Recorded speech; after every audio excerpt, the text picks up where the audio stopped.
अगर आपकी उम्र 35 साल से ऊपर है और आप डीआईपी डाइट या इस तरह की डाइट में नहीं है, तो जो मैं आपको बताने जा रहा हूँ ये आपकी ज़िंदगी 100% ऑफ पीपल जिनकी उम्र 35 साल से ऊपर है उनकी ज़िंदगी ये है जो आप अभी देखने जा रहे हैं।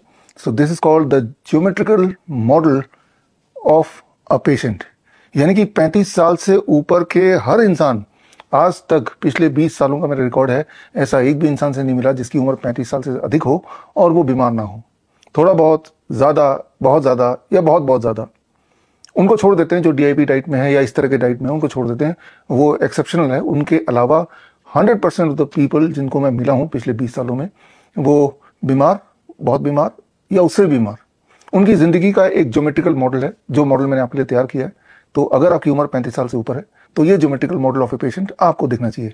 तो चलते हैं, the geometrical model of a patient. ये है geometrical model of a patient. ये आपकी जिंदगी एक्चुअली, इसको जरा समझने की कोशिश करते हैं।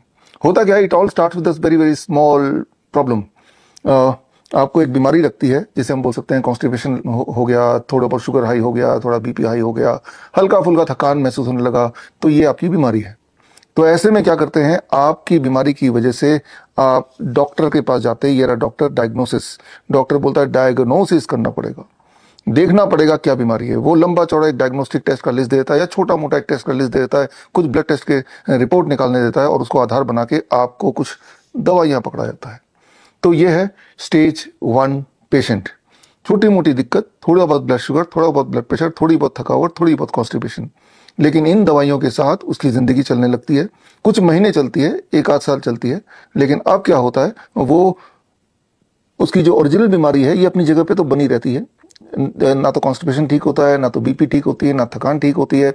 उसकी जो ओरिजिनल प्रॉब्लम थी वो वहीं की वहीं रहती है, लेकिन साथ में इस दवाई की वजह से अब वो सेकेंड स्टेज ऑफ पेशेंट में कन्वर्ट होने की जर्नी में चला जाता है। यानी कि कुछ नई बीमारियां उसके साथ और जुड़ जाती हैं, कुछ नई बीमारियां, या फिर उसका ब्लड शुगर और बढ़ गया in spite of taking the medicine, यहाँ से यहाँ पहुंच जाता है दवाइयों के बाद भी, बीपी और बढ़ जाता है दवाइयों के बाद भी, और थकावट बढ़ जाती है दवाइयों के बाद भी, उसकी इम्यूनिटी और लो हो जाती है।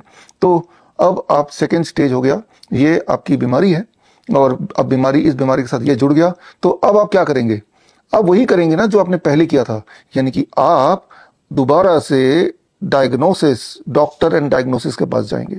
आप डॉक्टर के पास जाएंगे, डॉक्टर वही बोलेगा ना जो पहले बोला था कि डायग्नोसिस कराइए। सो आप बीमार हैं तो आप डायग्नोसिस कराइए। आपने डायग्नोसिस कराया तो उसका कोई ना कोई नतीजा निकलेगा। नतीजा तो यही है, जैसे कि हमेशा से होता है, कि जो दवाइयाँ थी वो तो थी, उनका डोज और बढ़ा दिया गया, कुछ नई दवाइयाँ और आपके लाइफ में जुड़ गई। तो आपने अपने आप को प्रमोट कर दिया, प्रमोशन हो गया। पहले स्टेज ऑफ बीमारी के घेरे से आप दूसरे ट्रायंगल में पहुंच गए, second stage of the disease. यानी कि अब आपके घर का या आपके ऑफिस का कोई काम रुक नहीं रहा है, आप अपने सारे रेस्पॉन्सिबिलिटीज को पूरा कर पा रहे हैं, लेकिन at the end of the day आप बहुत थक जाते हैं, बहुत चिड़चिड़े हो गए और हमेशा आपको लगता है कि भाई आराम की ज़रूरत है, ठीक से नींद नहीं हो रहा, डिप्रेशन में आ गए हैं। तो ये सारी चलती रहती है। यानी कि बीमारी अपनी जगह पे है और उस डायग्नोसिस के बेसिस पे ये दवाइयाँ तो थी, ये दवाइयाँ और जुड़ गई है इस उम्मीद से कि ये जो बीमारी है इसमें कुछ ना कुछ आराम मिलेगा। तो लाइफ पहले जो थी उससे ज़्यादा एग्रेसिव हो गई है, ज़्यादा दिक्कतें बढ़ गई हैं, छोटी मोटी थोड़ी बहुत पेन भी शुरू हो गया, जॉइंट पेन भी शुरू हो गया। बाकी बीमारी तो थी, अब बॉडी के इधर उधर पेन भी होने लगा। सुबह जब उठते हैं तो टायर्ड उठते हैं, दिन भर भी टायर्ड रहते हैं और किसी तरह से आपको लगता है कि कब सोने का मौका मिले, और रात को नींद भी नहीं आती है। तो ये आपके चक्रव्यूह में फंस जाते हैं। काम चलता रहता है, काम चलता रहता है, 1 साल 2 साल 3 साल, लेकिन अब ये दो जो दवाइयाँ आप ले रहे थे इन दोनों बीमारी को ठीक करने के लिए, उसकी वजह से ये दोनों बीमारी तो अपनी जगह पे है, लेकिन आपने इनवाइट किया एक third stage of patient. Third stage मतलब अब एक्सट्रीम फैटिग आ गया, बॉडी में स्वेलिंग आ गया, एक्सट्रीम पेन आ गया, कहीं कहीं ब्लीडिंग भी हो रही है, कफ करते वक्त ब्लीडिंग हो रही है या स्टूल में ब्लीडिंग हो रहा है, यूरिन आउटपुट कम हो गया, फ्रोथी यूरिन हो गया, इस तरह के अजीबोगरीब सिम्टम्स आने लगे। हीमोग्लोबिन लेवल बहुत ही डाउन हो गया। तो मतलब ओरिजिनल बीमारी यहाँ थी, सेकेंड स्टेज यहाँ थी, अब थर्ड स्टेज मतलब अब वो हालत आ गई कि लगता है कि अब तो काम करना छोड़ना पड़ेगा, अब तो बिस्तर पकड़ने का समय आ गया है। Now it is a serious disease. तो ऐसे में आप क्या करेंगे? अरे भाई, ऐसे में वही तो करेंगे ना जो पहले किया था, यानी कि दोबारा से डायग्नोसिस की बात करेंगे, दोबारा से डॉक्टर से बोलेंगे। अब क्या करें, डॉक्टर बोलेगा एक नया डायग्नोस्टिक लिस्ट देगा। इस बार जो डायग्नोस्टिक लिस्ट देगा वो पिछली बार से अलग भी हो सकता है कि एमआरआई करा लो, सीटी स्कैन करा लो, एंजियोग्राफी करा लो, पेट स्कैन करा लो, DTPA स्कैन करा लो, फाइब्रो स्कैन करा लो। मतलब ये कि अब एक नए स्टेज के डायग्नोसिस, ये कुछ ऐसे डायग्नोसिस होते हैं जो ना केवल मिसलीडिंग होते हैं, ये डेंजरस भी होते हैं, यानी कि diagnosis itself can cause a disease. Anyway, आपकी हालत तो बहुत पतली है ही है, आपका काम धंधा ही बंद हो गया, ऑलमोस्ट आपको लगता है कि बस अपना पूरा दिन अगर जिंदा रहे वही बड़ी बात है। तो ऐसे में डॉक्टर के बताए हुए डायग्नोसिस ये जानते हुए भी, चाहे वो मेमोग्राम हो, चाहे वो बायोप्सी हो, ये सारे लीथल डायग्नोसिस है, डेंजरस डायग्नोसिस है, इसकी वजह से और बीमार पड़ सकते हैं, मौत भी हो सकती है। उसके बावजूद भी एक नया डायग्नोसिस का लिस्ट आपको डॉक्टर ने पकड़ा दिया, ये डायग्नोसिस आपने कराया, और कराने के बाद उसके आधार पे डॉक्टर्स ने कुछ नए इंटरवेंशन और आपकी जिंदगी में ऐड कर दिया।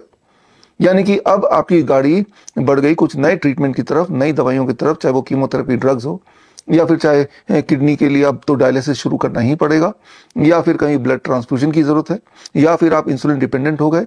यानी कि छोटी सी दवाई, थोड़ी और बड़ी, अब भयंकर दवाई, इस उम्मीद से कि ये जो हालत है ये थोड़ी सी और ठीक होगी। आप सोच के देखिए, ईमानदारी से बताइए, क्या पूरी दुनिया में कोई भी ऐसा एक पेशेंट है जो यहां आने के बाद, ये सारी दवाई लेने के बाद, अब उसकी ये बीमारी थोड़ी कम हो गई हो, पहले की तरह अब काम करने लगा हो, या बीमारी और कम हो गई हो? ऐसा आज तक तो मेडिकल लिटरेचर में हुआ नहीं कभी, ऐसा तो कभी देखा नहीं गया। लेकिन फिर भी एक उम्मीद के साथ आपने कीमोथेरेपी भी कराया, रेडिएशन भी कराया, आपने जरूरत पड़ने पे सर्जरी भी कराया, और आपने डायलिसिस भी चले गए, ताकि आपकी जिंदगी थोड़ी सी आराम से गुजरे। लेकिन क्या ऐसा हुआ?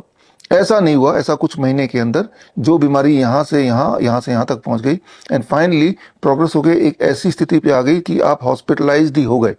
यानी कि अब इस चक्रव्यूह के सबसे अंदर वाला लास्ट स्टेज, फोर्थ स्टेज में आ गए। यह है कहानी हर पेशेंट की। It starts from about 30 to 35 years of age, और जब तक कि आपकी माल या आपकी जान ना चली जाए, तब तक ये इस घेरे के अंदर, इस चक्रव्यूह के अंदर फंसते ही रहते हैं। इसे मैं बोलता हूं the hospital trap. Hospital trap मेरी अगली किताब है, ये जल्द इसी महीने हम लॉन्च करेंगे, और इस किताब में ऐसे लोगों की कहानी है। और इंटरेस्टिंग बात यह है कि आप किसी भी स्टेज में क्यों ना हो, चाहे वो फर्स्ट स्टेज में हो, छोटी मोटी बीमारी हो इस वक्त जब आप ये वीडियो देख रहे हैं, या बीमारी थोड़ी और ज़्यादा हो गई हो, या आप थर्ड स्टेज तक पहुंच गए हो, या फिर आप बेड रिडन हो, ऐसे बहुत लोगों की कहानी जो अलग अलग स्टेजेस में थे, लेकिन जब वो हमारे कॉन्टैक्ट में आए, हमारे पूरे देश में कई सारे हॉस्पिटल्स हैं, वहाँ गए हिम्स के नाम से, या फिर जो मेरे डायरेक्ट कॉन्टैक्ट में आए थ्रू वर्चुअल ओपीडी, या फिर हमारे पूरे देश में 500 से अधिक क्लिनिक हैं, डॉक्टर BRC क्लिनिक @home, वहाँ गए, या फिर बहुत से ऐसे भी हैं जिन्होंने कहीं भी नहीं गए, जो मेरे वीडियो, जैसे कि आप ये वीडियो देख रहे हैं, ऐसे वीडियोस देखे, उन टेक्निक्स को अपनाया, और इस पूरे जाल से एकदम से बाहर आ गए, आउट ऑफ दिस, पूरे जाल से बिल्कुल बाहर आ गए, पूरी तरह स्वस्थ हो गए। तो आप अगर उनमें से हैं, आई एम श्योर कि अगर आप DIP डाइट में नहीं है, या इस प्रकार के डाइट में नहीं है, और अगर आपकी उम्र 35 साल से ऊपर है, तो मैं आंख बंद करके बोल सकता हूं, आप स्टेज 1, स्टेज 2, स्टेज 3, और आप में से कुछ लोग स्टेज 4 वाले पेशेंट भी इस वक्त ये वीडियो देख रहे होंगे। तो कैसा रहेगा आजादी फ्रॉम दिस हॉस्पिटल ट्रैप? तो 10 मई 1857, जैसा कि आपको पता है, भारत के आजादी का, अंग्रेजों के अगेंस्ट आजादी का पहला संग्राम 10 मई को शुरू हुआ था, 1857। अब आपको एक और आजादी लड़नी है, इस बार अंग्रेजों से नहीं, अंग्रेजी दवाइयों से। अपने आप को आजाद करना है, और वो दिन लिख लीजिए, 10 मई, और टाइम है 12 बजे। आप में से वो लोग जो अपने आप को इस जाल से बाहर निकालना चाहते हैं, और ये किताब अभी लॉन्च होगी इसी महीने। इस किताब में बहुत सारे सक्सेस स्टोरीज है जिन्होंने ऐसा किया, और आप भी उनमें से एक बनना चाहते हैं, तो आपके पास कई सारे तरीके हैं इस वक्त। एक तो हमारे जो हॉस्पिटल्स हैं, एम्स, उसमें जाके एडमिट हो जाएं, लेकिन उसमें लाखों रुपए खर्चा हो जाएगा।